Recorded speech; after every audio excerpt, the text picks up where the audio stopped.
অনেকে বলে না যে লুডুস ভাজির খাই কি, আসলে সুন্দর করে লুডুস ভাজি করলে কিন্তু সত্যি অনেক মজা হয়।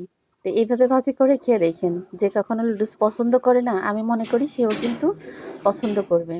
তা আমি এখানে 3 প্যাকেট ম্যাগি লুডুস সেদ্ধ করে রেখে দিচ্ছি লবণ দিয়ে, পানি দিয়ে সেদ্ধ করে রেখে ঝরাতে দিচ্ছি, দিয়ে কিন্তু এখানে 4টা পেঁয়াজ, কাঁচামরিচ, একটু টেস্টি লবণ, একটু হালকা লবণ, ডিম, তারপর হচ্ছে টমেটো আর নুডলসের মশলা দিয়ে সুন্দর করে কিন্তু ভেজে নিচ্ছি। একদম ভেজে নিয়ে সেদ্ধ করা লুডুস দিয়ে দিচ্ছি, দিয়ে সুন্দর করে নাড়াচাড়ে মানে ভাজি।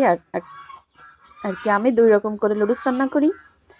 এক হচ্ছে স্যুপ নুডলস রান্না করি, এক হচ্ছে এইভাবে ভাজি নুডলস রান্না করি। তা আসলে কালকে খাওয়ার পরে কালকে দিনেই খেতে পারবে, আর তো চাইলেও খাওয়া যাবে না, যেহেতু পবিত্র রমজান মাস শুরু হয়ে যাবে, তখন তো দিনের বেলা আর কিছু খাওয়া যাবে না। এই মাসে কিন্তু অনেকগুলা লুডুস থেকে গেছে, যেহেতু এই মাসে আনার পরে মাত্র একদিন ওই যে স্যুপ নুডলস রান্না করা হয়েছে, তারপরে আর নুডলস রান্না করা হয়নি। এই জন্য সকালে পরোটা, ডিম ভাজি, ডাল খাওয়ার পরেও আমি আবার নুডলস রান্না করে দিলাম, যে শুক্রবার আজকে যেহেতু, তারপরে হচ্ছে